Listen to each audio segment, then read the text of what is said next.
curso y la semiología. Nos toca el día de hoy examen de la sensibilidad general y reflejos. ¿Cómo es que ustedes deben examinar la sensibilidad general y el reflejo? Ese es el sumario, como ven ustedes, tienen que hacer el examen de la sensibilidad general que comprende la sensibilidad superficial o consciente. Ahí tenemos dolor, tacto, temperatura. La sensibilidad profunda o inconsciente, tenemos la presión, el peso, la posición corporal y las vibraciones que lo hacen el examen con diapasón. Y la sensibilidad discriminatoria, reconocer objetos, identificar letras o números y discriminación entre los puntos.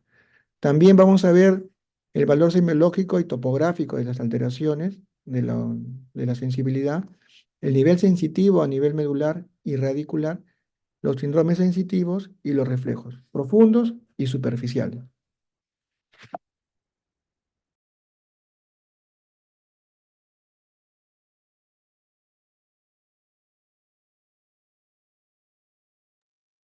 ¿Me estás escuchando?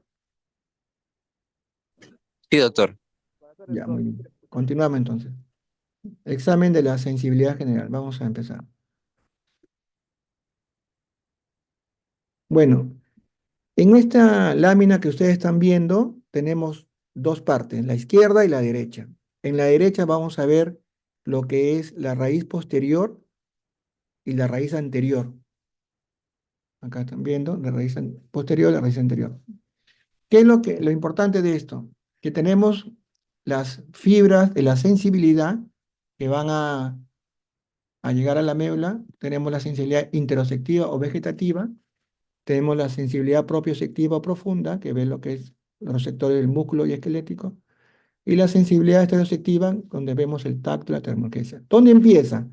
Empiezan los receptores de presión, receptores propioceptivos de los usos musculares, también receptores del dolor, del frío, del calor, del tacto.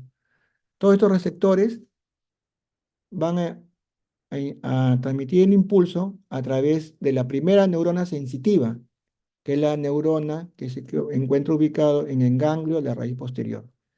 Y esta neurona va a transmitir la información cuando es la sensibilidad esteroceptiva, o sea, la tacto y termoalgésica, al asta posterior, a la neurona del asta posterior de la médula.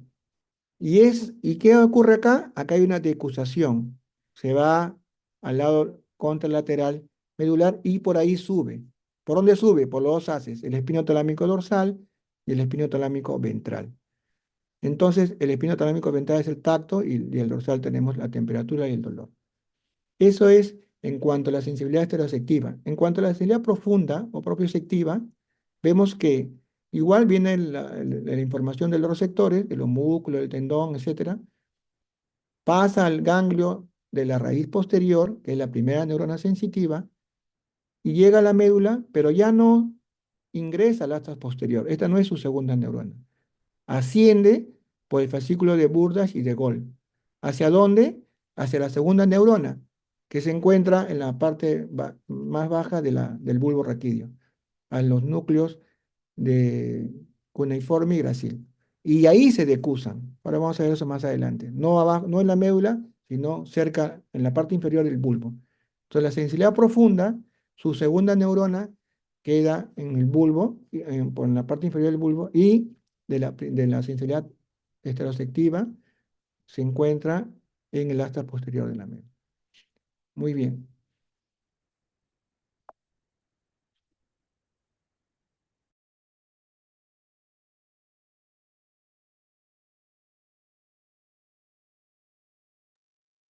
Ya estoy tratando de ingresar a todo lo que puedan ingresar, pero en la pausa podemos hacer eso.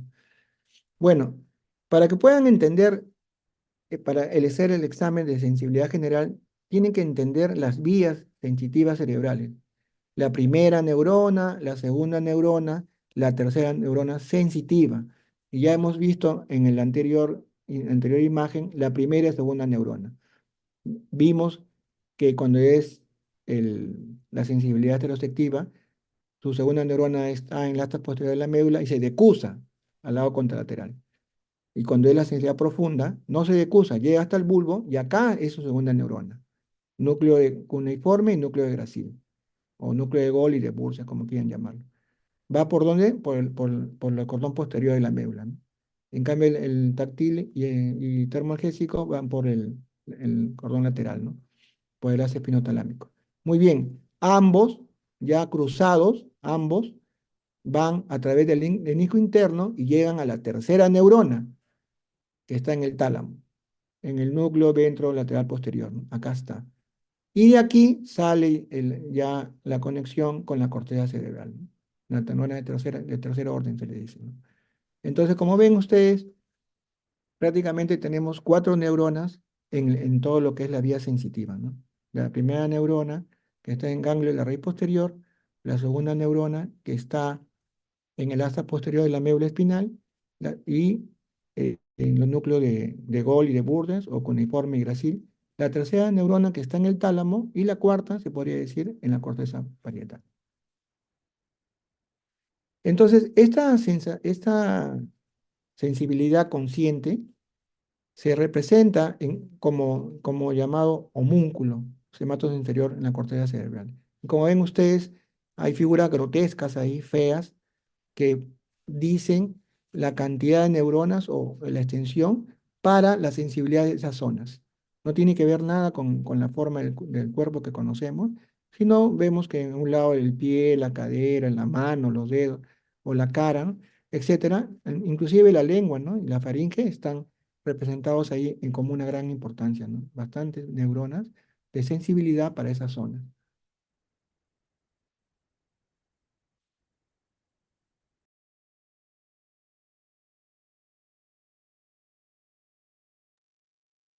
Continuamos. Bueno, no olviden, para poder hacer el valor semiológico topográfico de las alteraciones, si ustedes no saben qué neuronas son las que intervienen en la vía de la sensibilidad, imposible que hagan un diagnóstico topográfico semiológico de la lesión. Entonces deben saber cuál es la primera, segunda y tercera neurona de la sensibilidad, ¿no? Son vías ascendentes, ascienden por la médula y llegan hasta el cerebro. Entonces, eso sí creo que ya en los hospitales deben cada uno haber hecho en sus prácticas, cómo es que yo examino la sensibilidad táctil, dolorosa y térmica, ¿no? La sensibilidad táctil, ven ahí una torunda que le dicen al paciente con los ojos cerrados que él, si siente o no siente que le están tocando la parte que ustedes están con la torunda tocando, ¿no? Entonces se llama la sensibilidad táctil. Cuando está alterada, puede estar hipo o hiperestesia, ¿no? Y cuando no hay sensibilidad, anestesia, está abolido. Igual, el dolor, acá hay esto es un instrumento que está en el martillo, creo en la parte de arriba, es como una aguja, ¿no? Y esto de acá, ustedes le pinchan al paciente en el lugar que ustedes crean conveniente, generalmente la mano, ¿no? Los brazos, la mano y le va a indicar al paciente que siente o no siente dolor, ¿no? Si hay disminución del dolor, una hipoalgesia, y si hay un aumento del dolor, una hiperalgesia, ¿no? Cuando no hay sensibilidad del dolor, analgesia. Entonces, analgesia es para el dolor y anestesia es para el tacto. Y lo mismo para lo que es la sensación térmica, ¿no? Ya sea frío o sea calor, acriestesia o termoestesia. Si está disminuido, ¿cómo hago el examen? Con dos tubos, ¿no? Uno caliente y uno frío, ¿no? Entonces el paciente debe decirles a ustedes qué sienten, si es frío o calor. No, él no sabe el paciente qué tubo va a utilizar usted, entonces ustedes le preguntan, ¿no? Entonces, si no hay sensibilidad al frío, hipo o hiperacriestesia, o está aumentado, ¿no? Igual con el calor, hipo o hipertermoestesia. En cuanto a la sensibilidad profunda, vemos ahí que tenemos que evaluar la vibración, la posición, la presión y el peso. Sensibilidad profunda, inconsciente. Entonces, por ejemplo, la vibración que hacen con el diapasón, ¿no? Este aparato que tienen ese instrumento, le ponen en las superficies óseas, ¿no? Ponen malleolo interno en este caso, y lo hacen vibrar. Entonces el paciente debe sentir la vibración. Si no siente, se llama apalestesia. En cuanto a la posición, puede ser en la mano, puede ser en el pie, lo pueden el dedo bajar o subir. Y el paciente le debe decir si lo están subiendo o bajando. Si no le dice, no hay, se llama abatiestesia. La varestesia es cuando el paciente siente presión. al examen, ustedes le pueden examinar cualquier parte del cuerpo, tórax, el abdomen, y el paciente le va a decir que siente, ¿no? Si no hay sensibilidad a la presión, se llama avarestesia. Y por último, pueden poner un objeto de un peso que ustedes consideren adecuado sobre su mano y el paciente debe más o menos calcular el peso, ¿no? Entonces, si no tiene esa sensibilidad, se llama avarognosia. En cuanto a la sensibilidad discriminatoria, de reconocer objetos, identificar letras y números, ustedes, como ven ahí la grafiestesia, pueden dibujar letras o números con un lapicero en la parte posterior del lápiz, del lapicero, dibujan un número en su palma de su mano con los ojos cerrados del paciente. Y le debe decir qué número ustedes o qué letra están dibujando ahí en la palma de su mano, ¿no? Si no tiene esa sensibilidad, va a tener agrafestesia, ¿no? La discriminación entre los dos puntos es valor normal, ven entre 2 y 3 milímetros, ¿no? Más o menos, ya 4 podría ser, pero más no. Entonces, si el paciente no discrimina, si ustedes no le ponen y no puede discriminar los dos puntos que le están ustedes pinchando, por así decirlo, te llama anestesia, ¿no? Igual, no tiene tacto fino, ¿no? Tacto fino. Y la esterognosia es cuando le dan un objeto con el que conocemos y el paciente lo debe reconocer, con los ojos cerrados, evidentemente, ¿no? Si no reconoce el objeto, se llama asterognosia. A ver, la última que voy a hacer ingresar a los alumnos.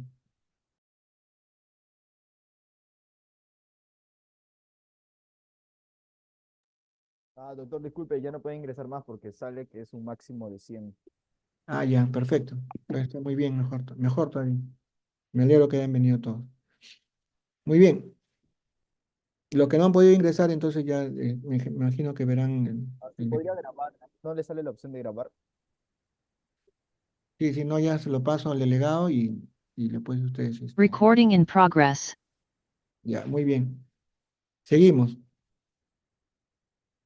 Ahora vemos el nivel sensitivo espinal y radicular. ¿Por qué es importante esto? A ver, tenemos acá la médula espinal, ¿no es cierto? Bueno, acá también, acá. Acá tenemos dos raíces, la raíz posterior y la raíz anterior. La raíz posterior sensitiva, que ya vimos, en la primera neurona en el ganglio, la segunda neurona en el asta posterior, o si no arriba, ¿no? Cerca del bulbo. Y la raíz anterior que lleva la parte motora, ¿no es cierto? Motoneurona alfa acá. Entonces, ambos raíces van a formar juntos el nervio periférico, ¿no? Entonces, el nervio puede ser un nervio espinal o arriba, ¿no? El tronco cerebral también. Entonces, ¿qué tenemos? Tenemos que puede haber una alteración acá, una alteración acá, o sea, en la raíz posterior, en el ganglio, inclusive acá o acá, ¿no? Y los síntomas y los signos van a ser diferentes, ¿no? Uno es de sensibilidad, el otro es motor. Pero cuando hay una lesión acá, que ya es de la unión de los dos, los síntomas van a ser sensitivos y motores, ya no solamente sensitivos. Entonces, ¿qué ocurre? La sensibilidad da un nivel en la piel. Entonces, ese nivel se llama dermatoma, ¿no? Entonces, hay áreas sensitivas en la piel que indican de qué nivel de la médula está saliendo el nervio. Entonces, como ven ustedes, acá están todos los nervios periféricos y los niveles sensitivos que hay en todo el cuerpo. Pero ¿cuál es lo más importante? Por ejemplo, ¿no? El C2 y el C3 de la médula cervical va a inervar los dermatomas en el cráneo y en el cuello, ¿no? El C4 a nivel de los hombros, el C7, el tercer dedo de la mano, el T4, pezón, y el T10, ombligo. Esas son las referencias más significativas para que ustedes puedan saber si hay el nivel de la lesión, ¿no? En caso de que hay una lesión medular y ustedes ya saben de dónde están saliendo los nervios y cuáles son las alteraciones. A nivel del pie inguinal, el L1, rodilla L3, el L5, primer dedo del pie, en S1, el quinto dedo del pie, y el S4 y S5, el perineo. Entonces, por ejemplo, acá hay dos síndromes, ¿no? Un síndrome de Caudequina y el conus medularis, ¿no? Entonces, por ejemplo, acá en la caudequina hay un compromiso radicular, el L3 hasta el coxal primero, ¿no? Entonces, ¿qué cosa hay acá? Va a haber una alteración de la vejiga, hay una vejiga paralítica, una incontinencia fecal, impotencia, ausencia de reflejo aquileo, porque la parte de la sensibilidad está alterada, ¿no? Dolor intenso, radicular, y esto se puede deber a una herniación discal, ¿no? Igual en el otro lado, cuando ya no está la caudequina lesionada, sino el cono de la parte final de la médula, puede haber una anestesia en silla de montar. Compromiso de S3 hasta coxial 1. Vejiga paralítica, incontinencia fecal, impotencia, ausencia de reflejo aquileo. Compromiso motor, porque todavía está afectada la médula. Compresión motor, rotación externa de los tensores del muslo, ¿no? Y puede ser provocado por tumores. Este signo sí tienen que ustedes que examinar, que es el signo de la segue, ¿no? El paciente se echa, como ustedes están viendo, el decúbito dorsal y el médico que hace eleva el miembro inferior, ¿no? Al elevar el miembro inferior se comprimen pues las vértebras y si hay una hernia de que está ahí en el núcleo pulposo va a comprimir el nervio y eso va a provocar dolor, ¿no? O sea, es positivo cuando hay un dolor por compresión radicular, hernia discal lumbar, ¿no? Es típico este examen y siempre deben hacerlo cuando un paciente tiene dolor y están sospechando una hernia del núcleo pulposo a nivel lumbar, ¿no? A ver, los síndromes medulares que estamos viendo, acá hay uno de los principales es el síndrome de Brown-Séquard o la hemisección medular, también se conocen, ¿no? En este caso estamos representando una hemisección medular derecha. ¿De qué región? De la parte dorsal de la médula. Como vemos usted, acá vemos que hay una pérdida de la sensibilidad profunda del lado de la lesión, posición, movimiento y vibratorio, ¿no? Y hay una pérdida de la sensibilidad superficial del otro lado. ¿Por qué? Porque las vías se cruzaron. Recuerden que la sensibilidad profunda se cruza en el bulbo. En cambio, en la sensibilidad superficial se cruza en la segunda neurona, ahí nomás se cruza. Entonces, hay una pérdida de sensibilidad táctil y dolorosa del lado contralateral de la lesión y una pérdida de sensibilidad de ese lado de la lesión, ¿no? Hay una banda anestésica radicular y una parálisis motora de ese lado, ¿no? Y al otro lado una zona hiperestésica supralesional. Generalmente siempre es así. Otro síndrome conocido es el síndrome de hemianestesia alterna vulvar. Entonces, ¿qué hay acá? Que en este pues, estamos representando una lesión de la mitad derecha del bulbo. Entonces, ¿qué encontramos? Encontramos una hemianestesia facial del lado de la lesión, derecho. Y encontramos una hemianestesia izquierda, del lado opuesto a la lesión. Entonces, esos dos encontramos. ¿Por qué? Porque como ustedes ven, el núcleo sensitivo del quinto par le llegan impulsos sensitivos aún no cruzados en la cara homóloga. Por eso que es del lado contrario de la lesión.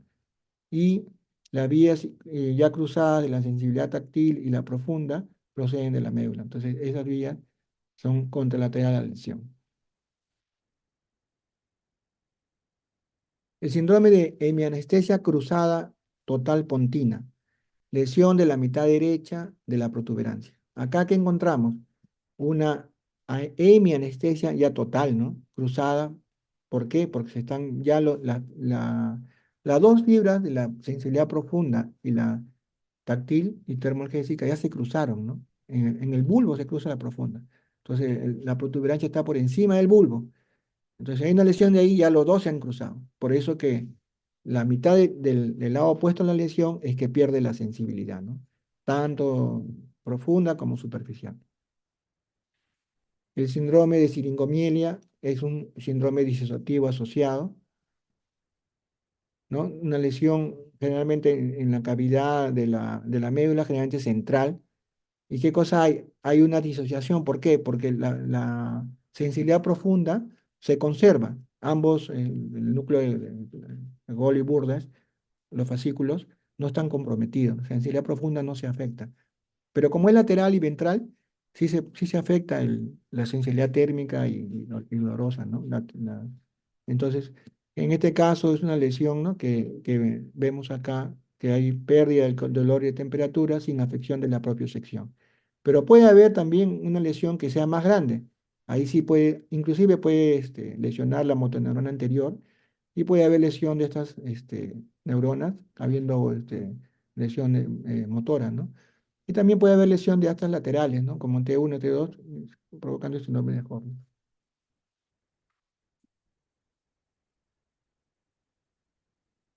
Vemos acá el síndrome de lesión de cordón posterior. ¿Acá qué hay? Acá hay una lesión de los dos cordones de Gol y Burdens que transmiten la información de la sensibilidad profunda, ¿no?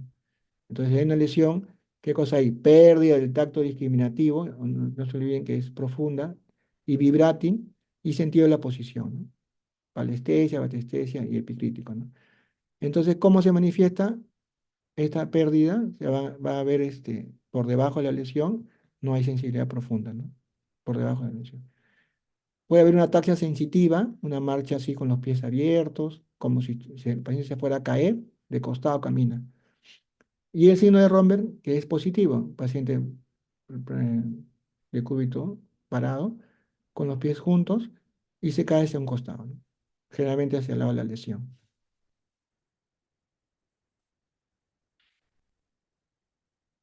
Bueno, seguimos. Acá vemos los reflejos. Bien, los reflejos pueden ser muy simples, cuando son monosinápticos, o pueden ser más complejos, cuando intervienen todas las neuronas. Como ustedes están viendo ahí, interviene la neurona de motora cortical y la vía piramidal, los centros de la vía extrapiramidal, el haz vestíbulo espinal, el tronco cerebral y la vía cerebelosa, la motoneurona gamma que está también en el asta anterior, la motoneurona de la asta anterior, la alfa, y las neuronas sensitivas, ¿no? Todo ese complejo de neuronas se intervienen para los reflejos. Generalmente, ya vamos a ver más adelante qué tipo de reflejo. En cambio, cuando es los reflejos profundos, generalmente son bineurales y monosinápticos. O sea, son muy sencillos, solamente intervienen dos neuronas y una sola sinapsis. Por ejemplo, acá tenemos el reflejo aquileo, ¿no? ¿Dónde empieza? Acá, ¿no? Dice receptor anulo espiral de Kuhn, sensible a la tracción y al estiramiento. ¿Qué ocurre? Cuando yo percuto el tendón de Aquiles o la planta del pie, distiende este músculo. O sea, cuando uno percute la planta del pie o el tendón de Aquiles, esto de acá se va a distender, ¿no? Va a haber estiramiento o tracción. ¿Y qué ocurre ahí? Ahí se estimula el receptor y va a ir a la primera neurona sensitiva, ¿no es cierto? En el ganglio de la raíz posterior, ¿no? Es el arco aferente. Luego, esta neurona sensitiva, ¿no? Perdón, de las fibras van al ganglio de la raíz posterior, ¿no? Y este se comunica con la neurona motora alfa del asta anterior de la médula. Y la parte deferente, la motoneurona llega al nervio, ¿no? ¿Y qué hace? Hace que se contraiga el músculo. Entonces, es un reflejo profundo, en realidad no es osteotendinoso, ¿no? Si simplemente el tendón lo están estimulando, pero el reflejo no es del tendón, es del músculo, pero así se llaman, ¿no? Reflejos tendinosos, pero en realidad que estimulan es al receptor, ¿no? Muy bien. Estos son los principales reflejos que tenemos, que ustedes también deben saberlo, y reflejos superficiales, profundos y viscerales y que deben examinar al paciente. Reflejo corneal, reflejo nasal, reflejo faríngeo y uvular, el reflejo abdominal inferior, superior, cremastérico, plantar y anal. Ahí están los nervios aferentes, el centro reflexógeno y el nervio eferente. De los reflejos profundos, tenemos el reflejo mandibular, el bíceps, tríceps, brachioradial, muñeca, flexión, muñeca extensión, rotuliano y aquileo. Como ven ustedes, el aquileo, ¿no? El nervio aferente es el tibial. ¿Dónde está el centro? En la médula, S1, S2. ¿Y cuál es el nervio aferente? También el tibial, ¿no? Por ahí mismo pasa la vía de la sensibilidad y por la vía motora, ¿no? En el mismo nervio, ¿no? Muy bien, el nervio tibial. Y por último, los reflejos viscerales, tenemos el reflejo de la luz, reflejo de acomodación, el cilio espinal, el lóculo cardíaco, el reflejo del seno carotillo, el bulbo cavernoso y el vesical y rectal. Entonces, estos reflejos también son importantes que ustedes lo realicen y conozcan cuál es el nervio aferente, dónde queda el centro reflexógeno y qué nervio es el eferente, ¿no? Por ejemplo, si hay una lesión del segundo paracraneal, ¿dónde está la lesión? Mesencéfalo, dice acá, ¿no? Centro reflexógeno. No hay, pues. ¿Y cuál es el nervio eferente? El craneal, ¿no? Y podemos hablar de cualquiera de estos, pero lo mismo van a ver en todos los reflejos que ustedes puedan examinar. Entonces, por ejemplo, acá vamos a poner los principales, ¿no? No nos vamos a extender en todos los reflejos, no terminamos nunca. Entonces, acá tenemos los reflejos osteotendinosos profundos principales. ¿Cuáles deben examinar ustedes? El reflejo bicipital. Ahí ven cómo se examina. Se pone el dedo con el martillo sobre el tendón, ¿no? El reflejo radial, acá está. El reflejo rotuliano, paciente sentado, con las piernas colgadas, no pueden estar sobre el piso, ¿no? El reflejo tricipital, el reflejo cubital y el reflejo aquileo. Entonces, también nasopaperal, ¿no? Que es profundo. Entonces, ¿qué cosa puedo encontrar? Puedo encontrar cero, una cruz, dos cruces o tres cruces. Cero cuando está abolido el reflejo. No hay reflejo, pues está abolido. Una lesión medular total, no hay reflejo. Una cruz cuando hay hiporreflexia. Dos cruces cuando está normal, una normoreflexia. Y tres cruces cuando hay una hiperreflexia, ¿no? Lesión de la motoneurona superior. Entonces, eso ustedes cuando escriben historia clínica ponen reflejo bicipital, dos cruces, reflejo radial, dos cruces, no sé, y ponen tres cruces si está aumentado el reflejo o una cruz si está disminuido. Y si está abolido, cero, ¿no? El otro reflejo importante es el cutáneo mucoso, ¿no? Que es superficial. Ahí tenemos el reflejo plantar normal y patológico, ¿no? Cuando ustedes estimulan la planta del pie, así deben responder los dedos, deben contraerse. Cuando no se contraen los dedos, quiere decir que no hay reflejo plantar, está abolido, ¿no? Hay una reflexia total. ¿Por qué lesión? En la vía piramidal. También puede haber un reflejo plantar patológico, ¿no? Que es el signo de Babinski, y también indica lesión de la vía piramidal, de la primera motoneurona. ¿Cuál es la respuesta? Ustedes van a estimular la parte lateral del- de la, de la planta del pie y se dirigen hacia el dedo pulgar, por la planta. Entonces, ¿qué va a haber? Una extensión del dedo pulgar y una flexión de los otros dedos. Se van a separar como abanico. Luego, hay unos sucedáneos de Babinski que también pueden hacerlo. El Oppenheim, por ejemplo, acá estimulan la tibia, la parte anterior. ¿Y qué se va a elevar? El dedo gordo. Acá la parte lateral del pie externo, también el dedo gordo se estira, el shadow. El Gordon comprimen la pantorrilla, te va a estirar el dedo. Y el Schaffer, el tendón que también lo comprime, ¿no? Y lo mismo va, la misma respuesta, ¿no? O sea, si ustedes, no puede ser que no hayan hecho un reflejo plantar si no hay Babinski, ¿no? Tienen que hacer también los sucedáneos. ¿Cuál es el área del centro reflectógeno? El área cortical, frontal, 4, o sea, arriba, la corteza cerebral, ¿no? Ahí está el área de la conexión. Muy bien. Hemos terminado, creo que faltan 2 minutos para acabar. En ese tiempo podemos hacer preguntas y le podemos responder.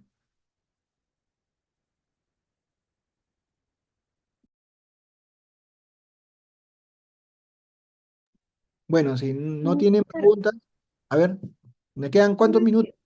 una consulta. En el caso de poder calificar como una, dos o tres cruces, ¿es subjetivo a cada evaluador? ¿O Mm, cómo eh, se...? a ver, ustedes cuando evalúan al paciente, cuando es un reflejo abolido, no hay duda, no se mueve para nada el músculo, ¿no? Ni reflejo rotuliano, ahí sí no hay duda para nadie. Cero, no se mueve nada, está cero el músculo. Cuando es uno, se mueve, pero muy despacio, ¿no? Una situación casi imperceptible, ¿no? Pero sí se mueve, casi imperceptible. El 2 es ya un reflejo que ustedes ven si hay respuesta muscular, se mueve el miembro que ustedes están estimulando, ya sea radial, bicipital, rotuliano, cualquiera. Y el 3 ya es algo exagerado, que también se nota, o sea, no es como cuando haya reflexia, ¿no? En el 3 ustedes ni bien están tocando el tendón, ya está la pierna, la pierna está saltando, ¿no? Ni bien tocan cualquiera de los reflejos del tendón que están estimulando, ya el reflejo está saltando. Entonces sí es muy evidente, o sea, el 3 cruces es evidente, el cero y el uno es evidente. Lo que no es cero, o sea, está abolido, no hay una cosa muy leve o no hay una cosa muy exagerada, eso es lo normal. Muy bien, Doctor, disculpe, tengo una consulta más. sí, Eh, Tenemos un paciente que está con hemiplegia del miembro inferior derecho y una paresia en el miembro superior derecho. ¿Ya? Y también tiene una hipoestesia en mi cara derecha con, con trastornos con parálisis facial derecha, Claro. sería periférica, porque también he visto que tiene la comisura nasogeniana y los surcos un poco disminuidos en mi cara derecha. Si es la parálisis del lado derecho, ¿dónde estaría la lesión? ¿En el lado izquierdo o en el lado derecho del cerebro? ¿Dónde estaría la Bueno, lesión? si fuese, o sea, refiriendo a motor, en todo el cuerpo Claro. sería izquierdo, ¿no? Contralateral. Así es, porque tiene mi paresia del brazo y mi plegia mi plejía del miembro inferior. Entonces tiene una Así es, lesión en el lado izquierdo, donde ya sea cortical o en la cápsula interna, ¿no? Del lado, de la parte frontal del cerebro. Tiene una lesión. así es. ¿No? Entonces, ahí generalmente hay hemorragias, ¿no? Isquemias, no sé, o sea, puede ver de qué tipo de patología puede haber provocado Es eso. un ACV hemorrágico, doctor. Claro, generalmente son por hemorragias, ¿no? Y ustedes saben, los nervios craneales son largos, porque van desde el tronco cerebral hasta el lugar que van a inervar. O sea, por ejemplo, el oftálmico es largo, el motor ocular común externo es largo, el más largo creo que es el motor ocular común. Y el facial también, y el trigémino también, ¿no? O sea, son largos, son nervios largos que se afectan cuando hay o una cuestión del nervio que está saliendo ya del tronco cerebral y ahí lo puede agarrar la hemorragia, el infarto, o también dentro de la. ¿No? Lo que hay que ver es que generalmente es la lesión motora, es del lado contralateral, ¿no? Muy bien. Claro, doctor. Y en ese aspecto, por ejemplo, usted ha dicho de los síndromes, había un síndrome que, bueno, coincidía, pues, ¿no? La hipoestesia o la anestesia en todo el hemicuerpo derecho, en un solo lado, por ejemplo, ¿no? Claro, ahí es más ¿Este avanzado. coincidiría con este paciente, doctor? O, bueno, lo que me No, refiero es que, acá, este síndrome dices tú. claro, ajá, Este síndrome es la lesión de la mitad derecha de la protuberancia. Estamos hablando de ujú, sensibilidad, ¿no es cierto? claro, La ujú, lesión es contralateral, ¿no? Pero igual, si yo tengo un infarto, una hemorragia en el lado contralateral, también me afectaría la vía piramidal. Y también sería del mismo lado la lesión, sino que acá en el bulbo, en la protuberancia, no está afectando la vía piramidal. Por eso no habla pero podría haber lesión también. Si afecta la vía claro. piramidal, por supuesto que sí, ¿no? Ah, ok, doctor, gracias. Porque Ahora, justo la estamos vía, pensando, pi- la vía piramidal se decusa en el bulbo, ¿no es cierto? Abajo, ¿no? En las ah, pirámides, claro, ahí se decusan. Entonces, no sé si estaría afectando la vía piramidal, todavía no se ha decusado, ¿no? Entonces sería el lado contralateral de la lesión, ¿no? O sea, de la lesión, porque todavía no se claro, decusa. claro. Ujú. Igual casi que la Gracias, doctor. sensibilidad. Muy bien. Listo, muchachos. Yo creo que ya no hay tiempo, pues se va a cortar la señal. Y bueno, me alegro que hayan venido todos a la clase. Muy bien, nos estamos viendo. Sí, sí.